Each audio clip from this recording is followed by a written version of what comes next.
Hello बच्चों, let's read the question. The output characteristic of a typical NPN transistor in common emitter configuration are shown when VC equals 10 volt and IC equals 4 milliampere. Then the ratio of beta AC and beta DC is here. 4 options given. Now, first of all, we will discuss here the key concept, which is output characteristic of NPN transistor. तो जो NPN transistor होता है उसकी जो output characteristic की अगर हम बात करें, it is drawn between output current IC and output voltage VC. और इस पर्टिकुलर केस में जो इनपुट करंट होती है base, that remains constant. Now अगर हम यहाँ पे करंट गेन की बात करते हैं फॉर कॉमन एमिटर ट्रांजिस्टर, तो जो करंट गेन होता है for common emitter transistor, it is given as beta. और यहाँ पे जो करंट गेन होता है उसको हम दो तरीके से फाइंड आउट करते हैं. एक DC गेन होता है और एक AC गेन होता है.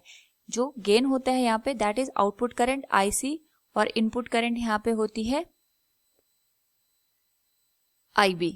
सिमिलरली अगर हम यहाँ पे बात करें बीटा AC के लिए, it will change in output current with respect to change in input current, that is base current.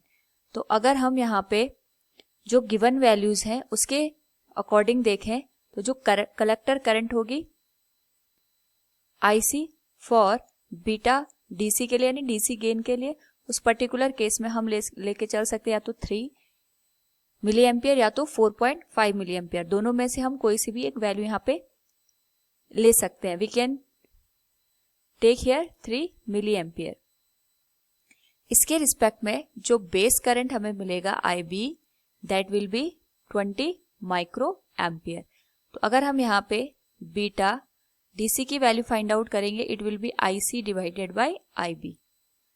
तो जो बीटा DC है it will be IC 3 milli ampere minus 3 milli ampere हो जाएगा ये.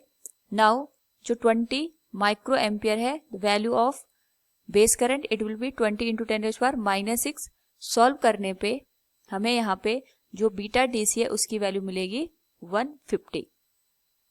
सिमिलरली अगर हम यहाँ पे बीटा AC की वैल्यू फाइंड आउट करेंगे, it will be change in collector current with respect to change in base current. तो यहाँ पे जो बीटा AC है it will be change in collector current. यहाँ पे जो कलेक्टर करंट है वो 3 से 4.5 हो गई, यानी 4.5 माइनस 3 मिली एम्पियर. मिली को हम यहाँ पे लिख सकते हैं 10⁻⁻3. और लास्ट जो हमारे पास यहाँ पे बेस करंट होगी, it will be changing from 20 micro ampere to 30 micro ampere, यानी 30 माइनस 20 माइक्रो को हम लिख सकते हैं 10⁻⁻6. फर्दर इसको अगर हम सॉल्व करें, इट विल बी 1.5 इंटू 10⁻3 और ये डिवाइड हो जाएगा 10 से. It will B beta AC equals 150. अगर हम यहाँ पे AC और DC दोनों के लिए करंट गेन की वैल्यू को देखेंगे, बोथ आर सिमिलर. यहाँ पे भी 150 है और यहाँ पे भी जो गेन है it is 150. So beta AC और बीटा DC का जो रेशियो आया इट विल बी 1.